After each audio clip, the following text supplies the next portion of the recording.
Muy buenas noches para todos. Bienvenidos a esta charla del Grupo de Interés en Urología de la Universidad del Rosario, de nuestro segundo bloque de clínicas. Vamos a ir dando inicio a la actividad de trauma genitourinario. Como ya lo saben, hoy lo presentan dos internas institucionales de la Universidad de Rosario, que son María Alejandra Cote y Laura Naranjo Osuna. Adicionalmente tenemos un invitado especial, que es el doctor Juan Carlos Valero, médico y urólogo de la Universidad Nacional, fellow en cirugía laparoscópica y magíster en bioética. El doctor entrará en contados segundos, ya que tuvo un problema técnico, pero pues nos pidió que fuéramos dando inicio a la reunión. Muchas gracias a todos por asistir. Le recordamos que vamos a hacer como una presentación del contenido y después se abre un espacio para preguntas, tanto para las expositoras como para el doctor. Muchísimas gracias y pues le doy la palabra a María Alejandra de Laura.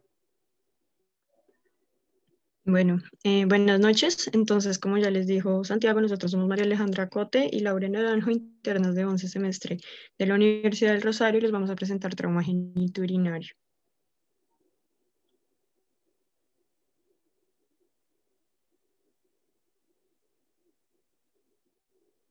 Bueno, ahí ya ingresó el doctor. Buenas noches, doctor Valero. Bueno, entonces, pues esta es la bibliografía que usamos. Básicamente son todas las guías grandes que tenemos a nivel mundial. Está incluida la europea, la americana, otras guías más específicas ya de países de Europa como la australiana, un artículo chileno, el que ven hacia la derecha abajo, que se llama trauma genitourinario, y la ATLS. En cuanto al contenido, entonces pues vamos a hacer una breve introducción y hablar un poco de la epidemiología a nivel mundial, y después ya pasaremos como tal a los mecanismos de trauma que se pueden relacionar a todo el trauma genitourinario ya dependiendo del órgano. Estos son los diferentes que vamos a tocar: el trauma de alta energía, el trauma genital por aplastamiento, el trauma hipogástrico por golpe contundente, el trauma por desaceleración o choque con pelvis deformada y el trauma a horcajadas.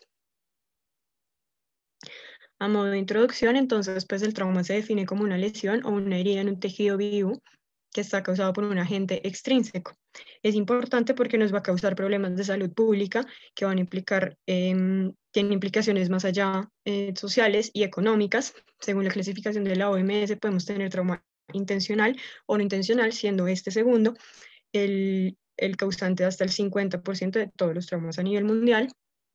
Habitualmente se realiza un diagnóstico complejo relacionado a este tipo de trauma porque no se sospecha casi. Entonces siempre tenemos que tenerlo en cuenta, sobre todo cuando tenemos traumas de alta energía, sobre todo los relacionados con el politrauma, como las caídas de altura o los accidentes de tránsito. Y está muy asociado a fracturas costales bajas, heridas penetrantes, fracturas de pelvis, el trauma perineal y cuando tenemos una próstata ascendida. En estos casos es cuando debemos sospecharlo, sobre todo.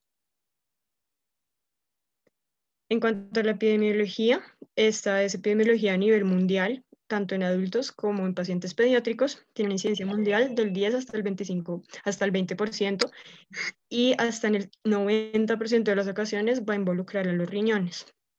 Tiene una relación hombres a mujeres de 3:1. Es más común encontrado entre los 15 y los 45 años de edad. En cuanto a las lesiones penetrantes, el manejo siempre está en el 75% de los casos, va a terminar siendo un manejo quirúrgico y es el causante de gran morbilidad.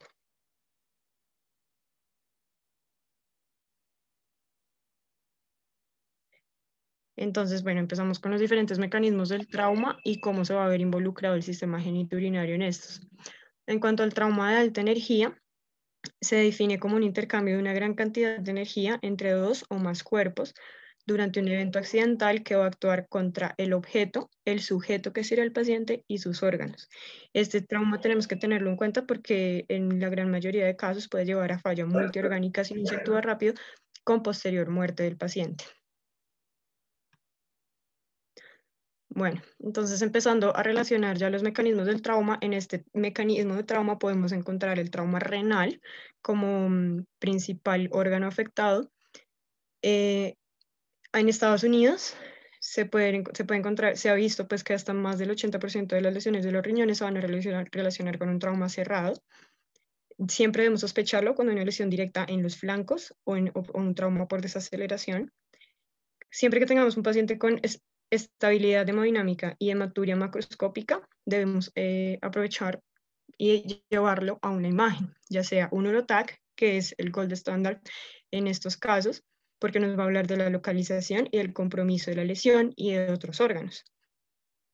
También tenemos el FAST, la pielografía intravenosa o la resonancia magnética nuclear. Sin embargo, sobre todo estos dos últimos son ayudas diagnósticas que no tenemos tanto a la mano, entonces pues los que más debemos aprovechar son el FAST, que sin embargo no tiene una buena sensibilidad y una buena especificidad en los casos del trauma genitourinario, pero pues podemos tenerlo a la mano, o el UroTac. En cuanto al UroTac, importante que en el trauma cerrado lo debemos hacer cuando tenemos un paciente hipotenso, pero que tenga hematuria, ya sea micro o macroscópica, y en el paciente que tenga un trauma cerrado, con o sin hematuria, pero estuvo involucrado en un trauma por desaceleración.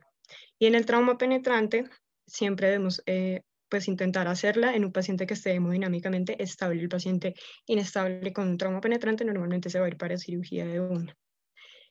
Y finalmente, la sonda, devuélvete, bueno, un momento, la sonda vesical no se debe colocar en todos los trauma genitourinario, no siempre es sinónimo de sonda vesical, sobre todo en los pacientes que tengan lesiones de alto grado o en las que pensamos en dejar un stent, no se va a colocar una sonda de entrada porque podemos causarle más daño del que ya tiene. Acá encontramos entonces alguna relación de algunos tipos de golpes que se pueden ver en los traumas de alta energía y cómo se van a relacionar con el riñones.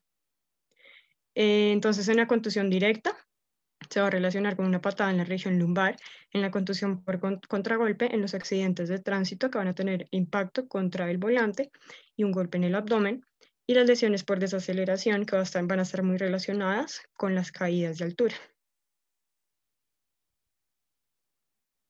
Tenemos la clasificación AST, que es la clasificación de la American Association for Surgery of Trauma, que nos va a predecir la morbilidad y la necesidad de intervención en el trauma renal.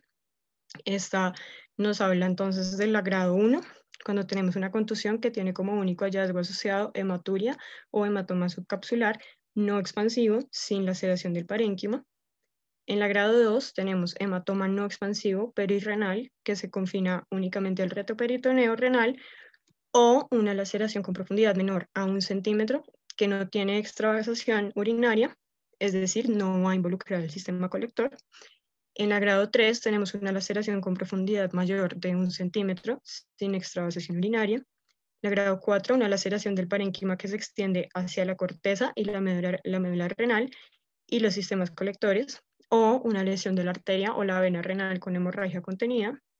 Y en la 5, que es la más grave, un riñón completamente fragmentado, por decirlo así, o que va a tener estallido renal, o una emulsión del hilo renal que va a devascularizar finalmente el riñón. Y esta tabla es una que estaba también en el artículo de la American Association que nos junta ambas cosas, el estado hemodinámico del paciente y la clasificación que les acabo de nombrar de la ST, y nos divide los pacientes en compromiso menor, moderado o severo. Y pues ya esto lo vamos a usar para el tratamiento. En cuanto al tratamiento, entonces, pues, este es como un resumen de 3 guías, que son la europea. Creo que alguien tiene prendido el micrófono. Entonces, pues, en cuanto a la europea, la primera es la europea, la SIU, es la Sociedad Europea, y la última es la americana. Entonces, según las guías europeas, la lesión grado 1, 2 y 3 se debe manejar, pues se le debe dar un manejo conservador. En la lesión grado 4 se va a manejar ya según la lesión, según el urólogo que lo esté tratando. Esta guía recomienda la parotomía exploratoria solo si hay una lesión vascular. La segunda guía entonces nos va a hablar de una lesión 1, 2, 3 y 4 con manejo quirúrgico solo si el paciente es llevado a la laparotomía por alguna otra razón. La única razón para llevar a un paciente a un manejo quirúrgico es el grado 5, que va a ser con la laparotomía exploratoria. Y la guía americana, independientemente del grado de la lesión, si encontramos un paciente hemodinámicamente estable, va a recomendar un manejo conservador. Entonces, manejo conservador lo encontramos como dejar el paciente en observación con hidratación, tomar paraclínicos como un hemograma seriado y un uroanálisis, y si es el caso, dar manejo antibiótico. Acá es importante resaltar que es cada vez más la evidencia de mejores resultados con un tratamiento conservador para las lesiones hasta grado 4. Entonces, pues en estos casos es muy importante clasificarla. E incluso la AST ha hablado de cambiar la clasificación para las lesiones, sobre todo 4 y 5, que son las que más comprometen el estado del paciente, ya que se cree que en cuanto a estas dos hay mucha ambigüedad todavía para la clasificación, entonces puede confundir un poco el manejo. Y pues en muchos casos se le termina dando un manejo no apropiado al paciente. Y finalmente, las tres guías coinciden en que un paciente hemodinámicamente inestable debe ser llevado a intervención quirúrgica inmediata, ya sea por la laparotomía exploratoria o por una embolización vascular. Entonces, en cuanto ya un poco más del manejo quirúrgico, tenemos estas dos, la laparotomía exploratoria o la angioembolización selectiva. Los hallazgos de tomografía son los que nos van a ayudar a decidir si se lleva o no. Entonces, los criterios son que tengamos extravasación del contraste, una fístula arteriovenosa, hematoma o pseudoneurismas. La angioembolización selectiva es el método preferido en casos de una AST mayor a 3. Se ha visto que tiene mayores tasas de éxito. Por ejemplo, en los grado 3 tiene una tasa de éxito hasta el 95%, en la grado 4 hasta el 89% y en la grado 5 disminuye hasta el 52%. Y siempre, siempre, siempre que haya una lesión muscular, las tres guías lo recomiendan llevar a manejo quirúrgico. Este es un algoritmo que reúne pues más o menos lo que ya les acabo de decir. Entonces, pues lo primero que vamos a ver es si se trata de un paciente estable o inestable. En el caso que tengamos un paciente inestable, de una, pues vamos a decidir si se lleva a la laparotomía o a una angioembolización. En el caso que estemos frente a un paciente estable, vamos a ver si tiene micro o macrohematuria. Si tiene microhematuria, vamos a dejarlo en observación. Si este paciente se inestabiliza o presenta lesiones muy graves asociadas, vamos a llevarlo a una tomografía. Si esta tomografía nos evidencia sangrado, vamos a clasificarlo según la AST. Y según esto, vamos a decidir si se deja en observación, se toman paraclínicos, etc. O hacemos esto y además le tomamos otra imagen. Si tenemos una grado 4 o una 5 y terminamos tomándole la imagen, la tomografía, tomaremos la decisión de, según los hallazgos, de si el paciente requiere drenaje o colocación de stent, o nos vamos a ir por otra parte a esta parte del algoritmo, la que dice active bleeding. Si encontramos sangrado, entonces pues debemos realizar una angiografía y una angioembolización. Y si la tomografía nos muestra una lesión grado 5 de entrada, el paciente debe ser llevado a una exploración y reconstrucción, o si es el caso, una nefrectomía. Bueno, otro órgano que vamos a encontrar afectado en este mecanismo de trauma es el ureteral. Entonces, este es el de menor incidencia entre todos los órganos geniturinarios. Es el de menor incidencia relacionado a trauma. Se va a encontrar en el 1 hasta el 2.5% de los casos. Está muy asociado a iatrogenia, sobre todo, más que a trauma por desaceleración o trauma o al politrauma.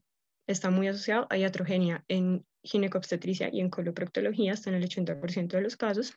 Sin embargo, en las últimas décadas ha aumentado la incidencia de otras causas relacionadas, por ejemplo, el trauma penetrante por heridas por arma de fuego o el trauma cerrado por accidentes de tránsito. En el paciente estable, con sospecha de un trauma ureteral, lo que vamos a hacer es tomar una un urotac. Y otra cosa importante acá es que dentro de los traumas cerrados también se ha visto relacionado al trauma por desaceleración, pero en un menor porcentaje. En cuanto al diagnóstico, entonces podemos hacerlo con clínica o con métodos radiológicos. En cuanto a la clínica, vamos a ver si se trata de un trauma penetrante o un trauma cerrado. El trauma penetrante, entonces vamos a fijarnos si tiene lesiones vasculares intestinales, perdón. Y en el trauma cerrado, vamos a ver si tiene lesión pélvica o de la región lumbosacra. Algunos signos y síntomas que podemos encontrar son el dolor en flancos, incontinencia urinaria y fiebre, y hasta en un 75% de los casos puede estar asociado a hematuria. En cuanto a los hallazgos radiológicos, con siguiente. En cuanto a lo radiológico, entonces vamos a usar un Urotac. En la tomografía tenemos signos claves, pero poco comunes como la extravasación del medio de contraste en fase tardía, y otros que son un poco más comunes, pero no son tan específicos, son la hidronefrosis, ascitis, un urinoma con dilatación ureteral leve.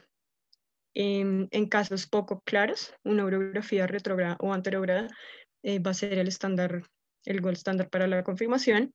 También tenemos otros como la pielografía intravenosa, que no va a ser muy confiable en el diagnóstico, ya que es negativa hasta en el 60% de los casos. Esta es la escala de severidad que usa también la AST, pero para el trauma ureteral. Esta entonces la dividimos en grado 1 hasta 5, el grado 1 siendo encontrando un hematoma, grado 2 laceración que ocupa menos del 50% del perímetro, grado 3 que ocupa más del 50% del perímetro, la grado 4 una ruptura completa con menos de 2 centímetros de devascularización, y la grado 5 más de 2 centímetros de devascularización. Y este es un algoritmo que hice yo, pues basándome como en las diferentes guías. Entonces, pues si nos encontramos entre una sospecha de lesión ureteral, tenemos que ver si el paciente está estable o inestable hemodinámicamente. Si estamos frente a un paciente estable hemodinámicamente, vamos a tomarle una imagen. Si esta no se evidencia lesión, vamos a hacer la reparación, pues se va a llevar a la reparación quirúrgica. Si esta no evidencia lesión, vamos a dejar en observación. Si por el contrario tenemos un paciente inestable, vamos a ver si tiene imagen previa que nos muestre una lesión, o sea, antes de haberlo llevado a pensar en llevarlo a una cirugía. Si no tiene la imagen, si tiene la imagen, se le van a reparar las otras lesiones, a pesar de si no tiene ninguna lesión ureteral. Y vamos a reevaluar el estado del paciente. Si este está estable, vamos a llevarlo a una reparación quirúrgica. Si está inestable, lo vamos a drenar, vamos a dejarle ya sea una urostomía, o se le va a hacer pues manejo percutáneo o con catéter, y pues se va a diferir el manejo quirúrgico.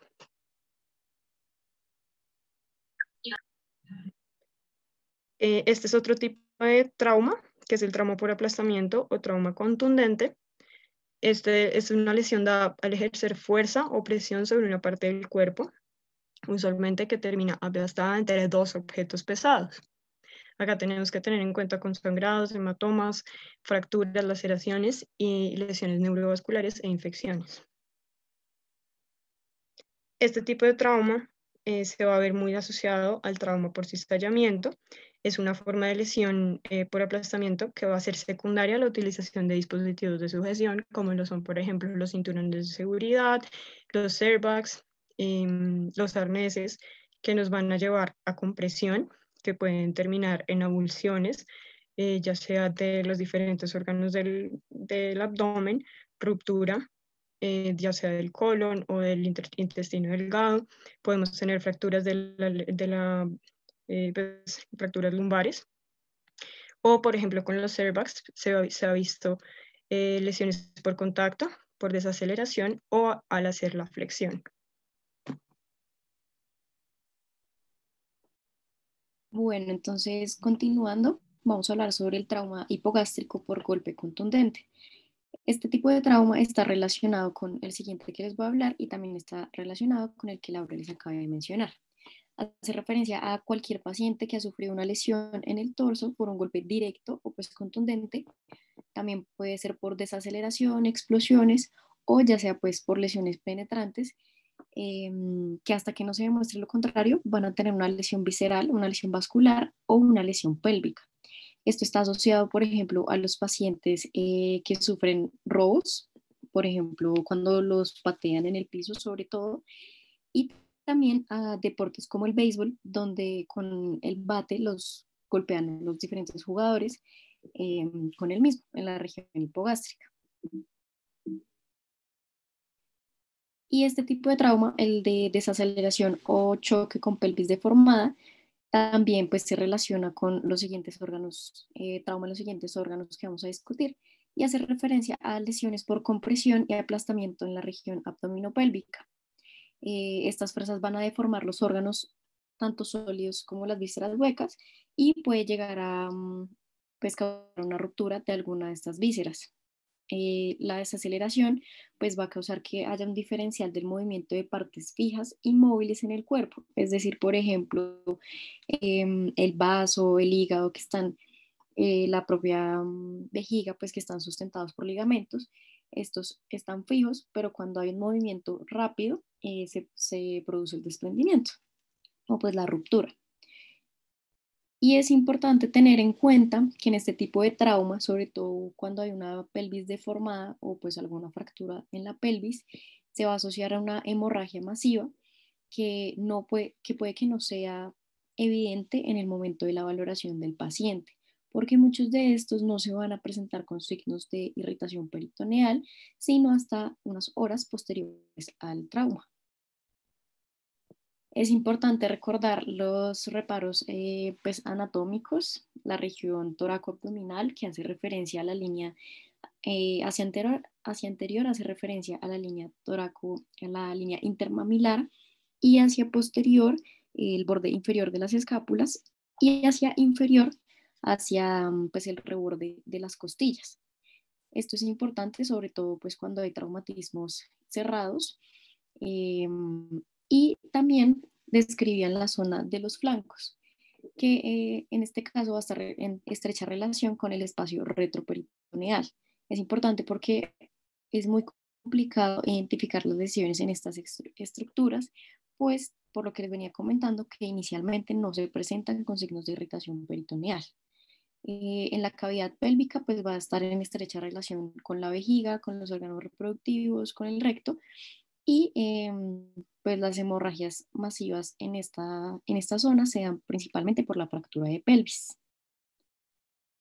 Es muy importante hablar sobre las fracturas de pelvis y el trauma genitourinario, específicamente del trauma vesical. Ya sabemos que pues, la ATLS nos describe 3 mecanismos del trauma, que va a ser la compresión anteroposterior, la compresión lateral y la compresión por cizallamiento, y un cuarto mecanismo que es el mecanismo combinado. Estos principalmente se dan en accidentes automovilísticos, accidentes de motocicleta, choques contra peatones, aplastamiento o caída. Y el más relacionado con trauma vesical va a ser la compresión lateral. Esto es importante porque la hemipelvis va a girar internamente durante la compresión lateral, va a hacer que el pubis se deforme y que se comprometa el sistema genitourinario inferior, provocando pues, lesiones a nivel vesical o uretral, y pues esto causa una hemorragia masiva. Bueno, entonces en cuanto al trauma vesical directamente, pues que está relacionado con los 2 mecanismos de trauma anteriores, lo vamos a sospechar en un paciente que tenga hematuria, pues claramente si está visible, o pues si la encontramos en el uroanálisis. También un paciente que tenga incapacidad para orinar, que tenga distensión abdominal, que tenga elevada la creatinina, que tenga un bajo gasto urinario, vamos a sospechar que el paciente pueda tener una lesión a este nivel. El gold estándar para diagnosticar este tipo de trauma va a ser la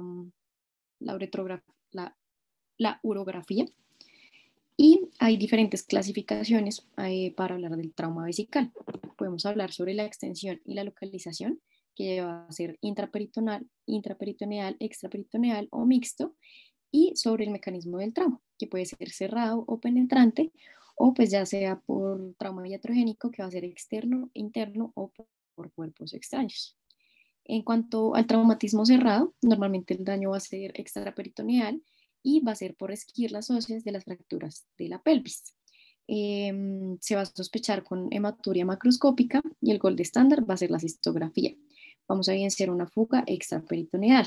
Y el tratamiento usualmente suele ser un tratamiento conservador con sonda vesical. Sin embargo, cuando es un traumatismo cerrado en hipogastrio de alta velocidad y un aumento brusco de la presión vesical, está relacionado con un trauma intraperitoneal y el paciente se va a presentar con signos clásicos de peritonitis. Y adicionalmente también se puede relacionar con otras lesiones en diferentes órganos intraabdominales. El gold estándar también va a ser la cistografía y en este caso el tratamiento va a ser quirúrgico. Acá tenemos una imagen, podemos ver una ruptura vesical por un golpe en hipogastrio contundente y una ruptura vesical extraperitoneal donde se ve la fractura de la pelvis que está lesionando la vejiga.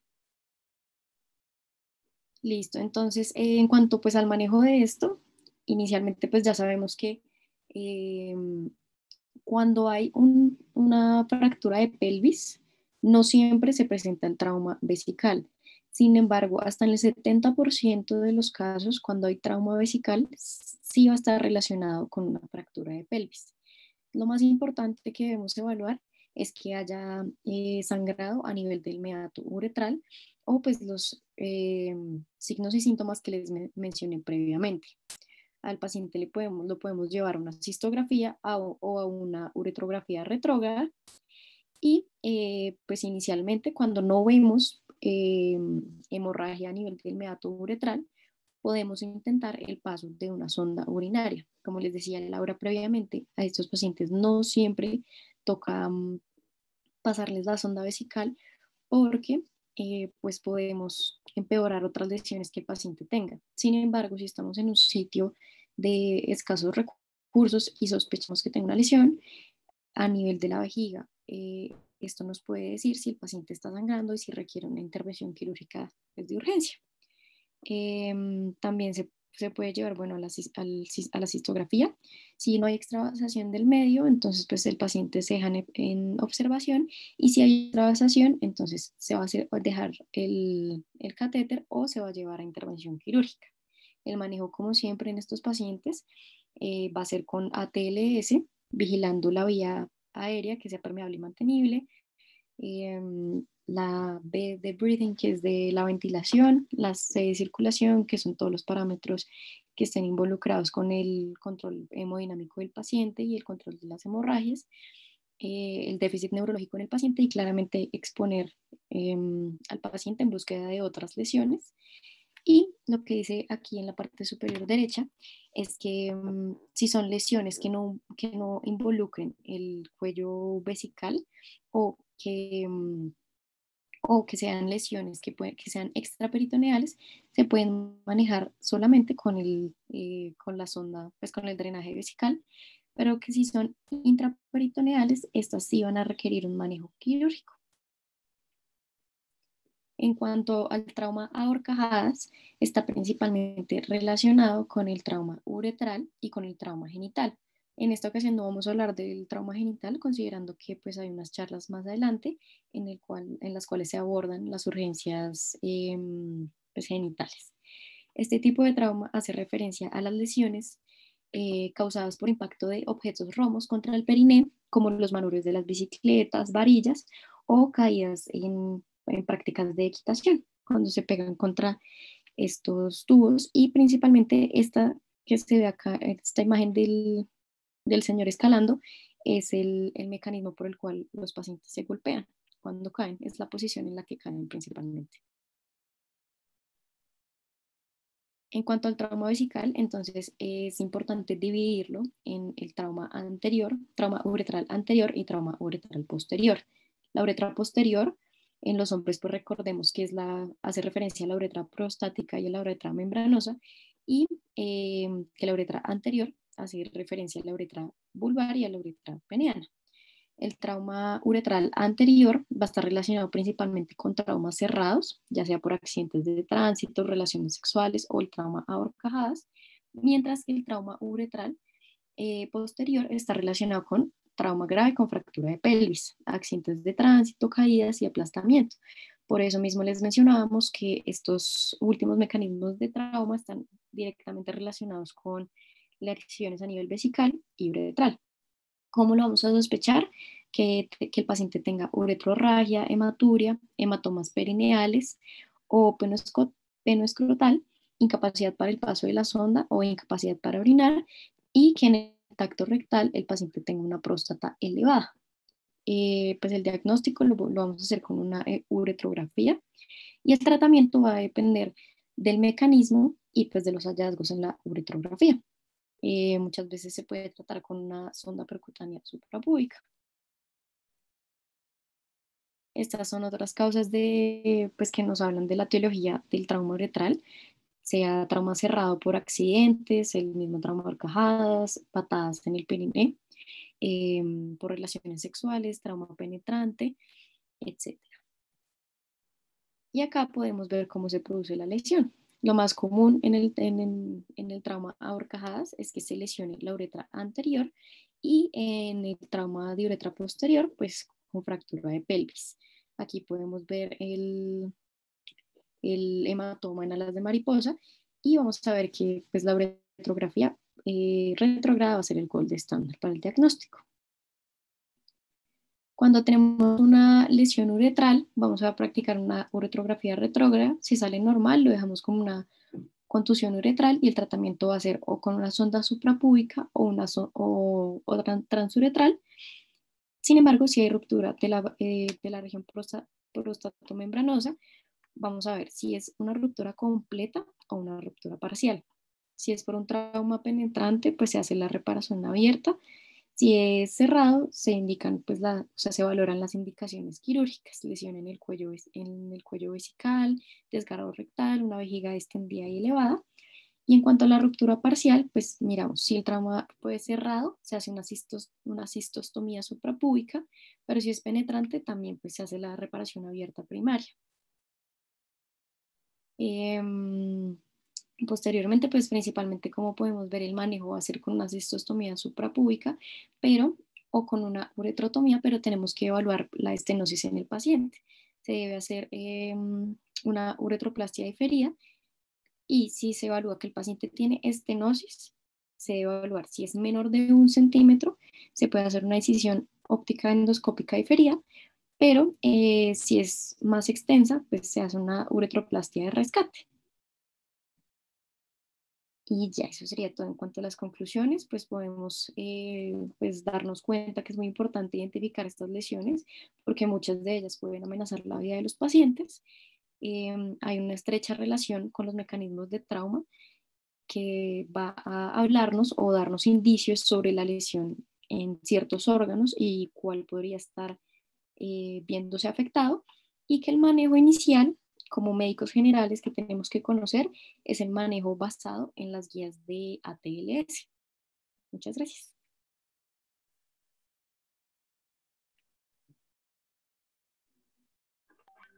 Muchísimas Buenas gracias noches, ¿me por la escuchan? presentación, doctor Valero. Sí, lo escuchamos, Sí, doctor. buenas noches, ¿me escuchan? Sí, Sí, doctor. buenas noches, doctor, sí lo escuchamos. Qué bien, muy buena la presentación, me gustó mucho, muy bien la diagramación, la exposición, estuvo muy completa. Me gustaría hacer algunas precisiones como para hacer un poquito más simple, porque pues en efecto es mucha información, pero ¿qué me gustaría que tuvieran en cuenta? Precisamente las conclusiones son lo más importante. Es que en el traumatismo de las vías urinarias, el síndrome urinario, muchas veces lo más importante no es el traumatismo genitourinario, sino las lesiones que lo acompañan. ¿Sí? Pues si es un accidente, un politraumatismo, pues puede ser, por supuesto, más importante el trauma craneoencefálico, el estallido hepático, bueno, muchas otras cosas antes que el trauma genitourinario. Entonces, identificar el trauma genitourinario a veces puede desviar la atención respecto a lo realmente importante en ese momento. Para recordar, digamos que empezando de arriba para abajo, como ustedes lo expusieron, ¿qué es lo que nos interesa que ustedes puedan identificar en el manejo de cada uno de los traumas por órganos? Del trauma renal, pues en efecto la mayor parte, así como lo exponían ustedes, de los manejos son conservadores. Rara vez hacemos manejos, digamos, intervenciones para el manejo del trauma renal agudo, porque casi siempre se puede manejar con el reposo, que es una parte que quería recalcarles, que el paciente con un trauma renal debe permanecer en reposo, ¿sí? Mientras se establece con las imágenes el grado de la lesión, es mejor tenerlo en reposo, porque no sabemos si con el movimiento pueda usted un hematoma retroperitoneal que esté controlado volver a tornarlo activo, ¿sí? Entonces, ¿cómo sospechan ustedes que el paciente tiene un trauma renal si apenas está llegando y todavía no le han hecho la tomografía? Pues en la historia clínica, el mecanismo de trauma, las zonas de equimosis, si pues tiene una fractura de las últimas costillas, o si tiene una herida, como lo veíamos, penetrante en la región toracolumbar. Si el paciente, por ejemplo, si el paciente está consciente, hay que preguntarle siempre cómo está orinando, ¿sí? Antes de pasarle sonda, y si pues el estado del paciente lo permite, por supuesto. Porque, digamos que el manejo del paciente inicial, tenga o no tenga de trauma genitourinario, puede requerir el uso de sondas, pero la información que nos da antes del paso de la sonda puede ser bastante relevante para el futuro. Entonces, si el paciente tiene un trauma renal o un trauma ureteral o un trauma vesical o un trauma uretral, si el paciente nos dice que orina o no orina con o sin dificultad, con o sin hematuria, pues ya es una información que nos puede ayudar muchísimo a orientar el tipo de lesión. Específicamente para el trauma uretral, hay que hacer la diferencia si lo que tiene es uretrorragia o hematuria. Recordemos que la hematuria es que orine con sangre, y la uretrorragia es simplemente que salga sangre por el meato uretral sin necesidad de que esté orinando.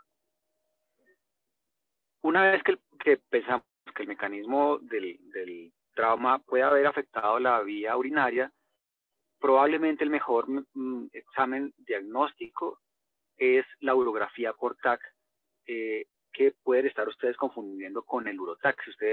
Si quieren, podemos devolvernos a las imágenes donde está el medio contraste y el riñón, y se ve todo el árbol urinario. Con el medio de contraste podemos establecer el sitio de la lesión, más atrás donde está el trauma renal. Ahí. Entonces, esa que están viendo ahí es una urografía por TAC. Ahí podemos ver si tiene trauma renal, si tiene trauma ureteral, si tiene trauma vesical, ¿sí? Salen de todo, y por supuesto la información que le da para los otros tipos de traumas. Si tiene neumoperitoneo, pues ya otra cosa, ¿sí? En el trauma renal, si es un mecanismo, digamos que contundente, como la patada o el accidente de tránsito, el atropellamiento, lo más frecuente son rupturas parciales, y en este caso lo que nos interesa saber con el medio de contraste es si hay o no escape del medio de contraste de la vía urinaria. En este caso, la urografía, ustedes ven ahí perfectamente el riñoncito, los cálices y el sistema colector, el uréter. No estoy seguro si estoy viendo ahí escape de medio de contraste en el lado izquierdo, ¿cierto? A nivel ureteral.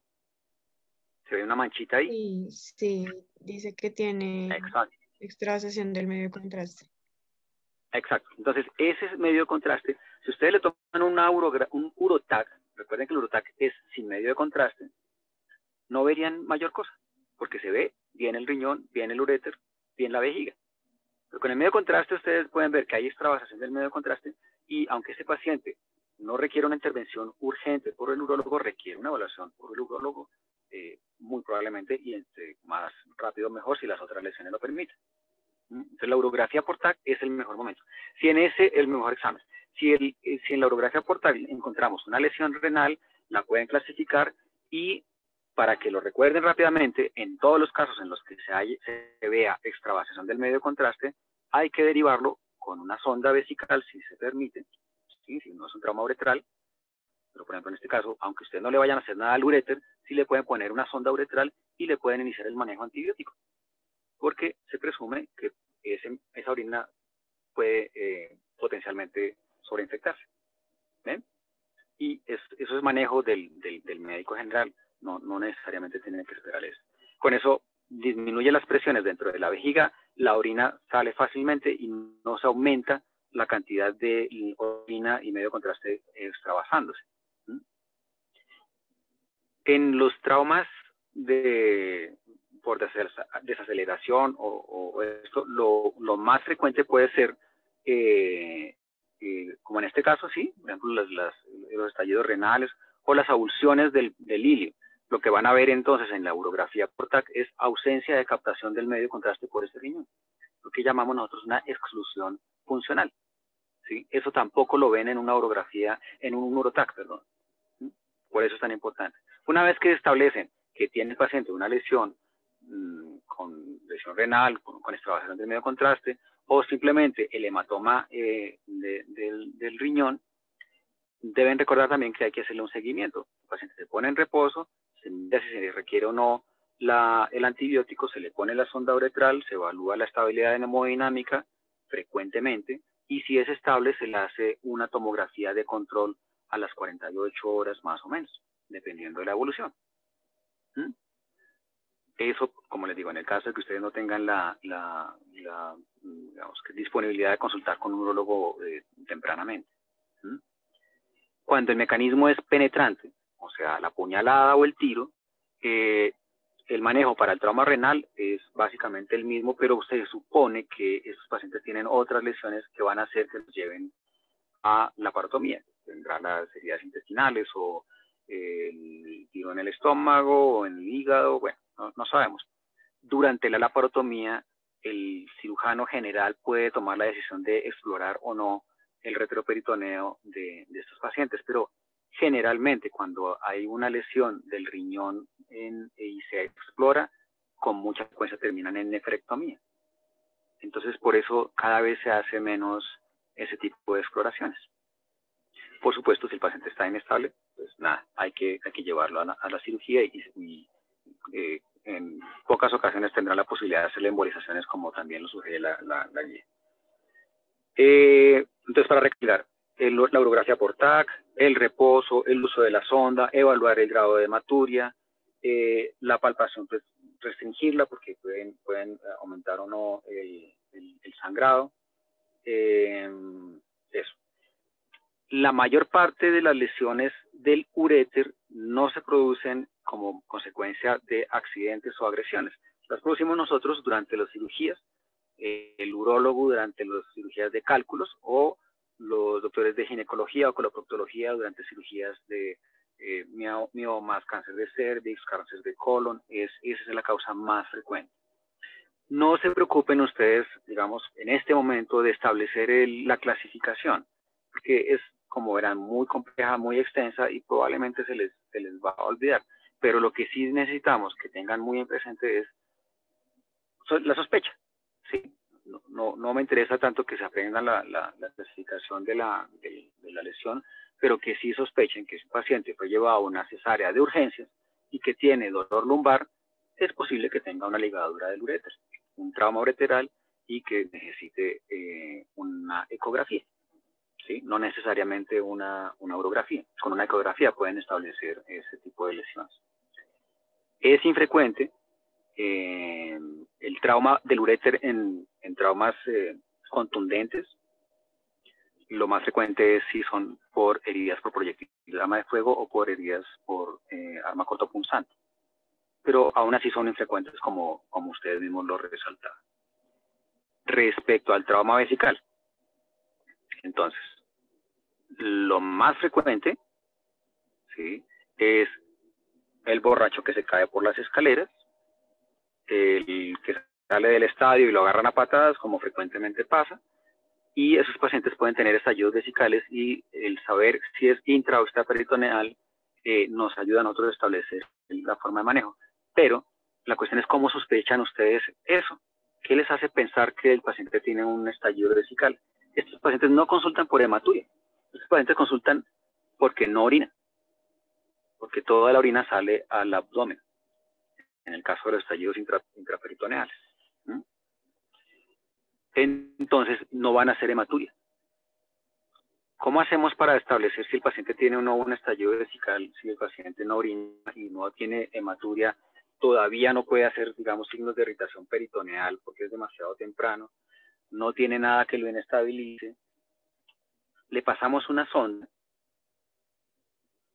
y le hacemos una cosa que se llama prueba de integridad vesical. Ponemos la sonda, la conectamos a una jeringa y por pura gravedad le pasamos 250 centímetros o 300 de solución salina y después por pura gravedad dejamos que esa orina o esa solución salina, perdón, retorne a la riñonera o al cistofló. Tiene que salir lo mismo que le metimos. Si no sale, significa que está roto. Si salen, por supuesto, fibras vegetales, materia fecal, pues por supuesto ya es mucho más. Pero estos pacientes, en el estallido vesical, ese es el hallazgo, digamos, porque no consultan por no poder orinar. Por eso les decía al inicio que hay que preguntarle a estos pacientes si ya orinó o no orinó. El estallido más frecuente es el intraperitoneal, por estos mecanismos de trauma que les digo. Son personas que van con la vejiga llena, como el borracho, ¿sí? O el que sale del estadio, y con la vejiga llena sufren el trauma. El estallido extraperitoneal se produce con más frecuencia en el paciente con politraumatismo y fractura de pelvis. ¿Sí? Lo decían ustedes ahí, no es frecuente que con la fractura de pelvis haya lesiones vesicales, pero sí es muy frecuente que con la fractura de pelvis haya lesiones uretrales. Precisamente el mecanismo de cizallamiento, que es el que estaban ustedes anotando ahí, es porque en la uretra membranosa, la uretra está fija por la fascia endopélvica y la fractura de pelvis rompe ahí justo donde dice uretra membranosa, es donde está el músculo, se rompe ahí la uretra. Entonces, la persona no puede orinar, ¿sí? O puede referir que tiene uretrorragia o nada. El primer error en ese caso sería pasarle la sonda y el segundo error es que si le pasó la sonda se la quite. Entonces lo que pueden hacer es, nuevamente, preguntarle si puede orinar, intentar pasar la sonda suavemente y ver si retorna o no orina. Y si no retorna orina, sacar la sonda. Eso es para trauma pélvico, rupturas de la uretra membranosa por cizallamiento. En estos casos, lo más importante en estos pacientes no es la lesión de uretra, es la fractura de pelvis, que es lo que los inestabiliza. La intervención del ortopedista es la más importante. En el trauma de uretra, la manera más frecuente que encontramos nosotros de trauma uretral no es el trauma horcajadas, no es el politraumatismo, no es la patada, es el paso de sonda. Cuando hacemos pasos de sonda en hospitalarias sin la técnica adecuada, generalmente no, pero es la forma más frecuente de trauma uretral. Ahí donde ustedes ven que es uretra vulvar, ¿sí? La sonda llega, se estrecha contra esa curvita, rompe la uretra y ahí para allá ya no le pasa la sonda. ¿Sí? Y necesitamos pues que venga el urólogo para que le pase la sonda con cistoscopio, bueno, con las cosas. Si no tienen urólogo a la mano y tienen el trauma uretral, pues pueden necesitar entonces ustedes realizar una punción suprapúbica. También es importante que revisemos cómo se hace eso, no es nada difícil. Y para muchas otras cosas distintas que el trauma uretral puede ser útil. Entonces, el mecanismo de trauma más frecuente para el trauma uretral es el paso de sonda, con la técnica inadecuada. ¿Bien? ¿Qué más les puedo decir?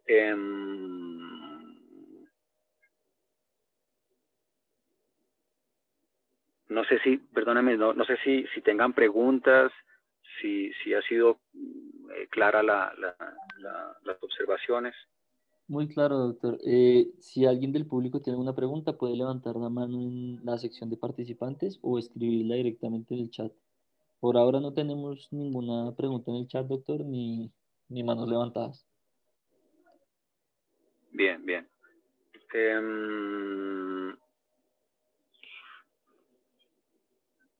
¿Qué otra cosa les iba a decir? Bueno, recordar que en estos traumas de la vejiga, como les decía, este paciente no tiene signos de irritación peritoneal, ¿sí?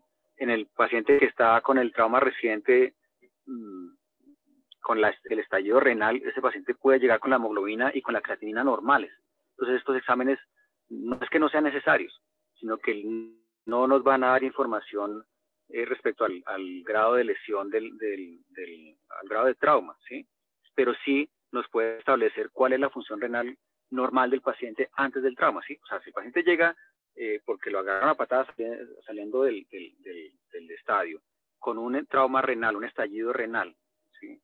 Llega, de hecho, puede llegar hasta hipotenso. Aquí usted le toma el cuadro hemático y pues la hemoglobina le sale bien, la creatinina le sale bien porque todavía no ha tenido tiempo para establecer los mecanismos de compensación, ¿sí? Entonces uno puede estar en choque con la hemoglobina normal, por supuesto, y con la creatinina normal a pesar de que tenga un estallido renal.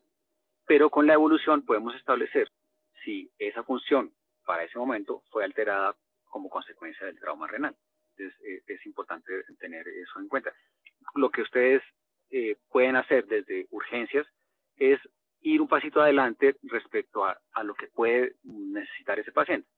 Por ejemplo, si le llega un paciente y dice que tiene hematuria después de que se cayó por las escaleras o porque cogió un carro en la bicicleta y todavía no tienen establecido qué tipo de trauma tiene, pues ustedes pueden hacer el cuadro hemático para establecer si tiene una anemia, o dicho, tenía una condición previa al trauma que pueda ser agravante.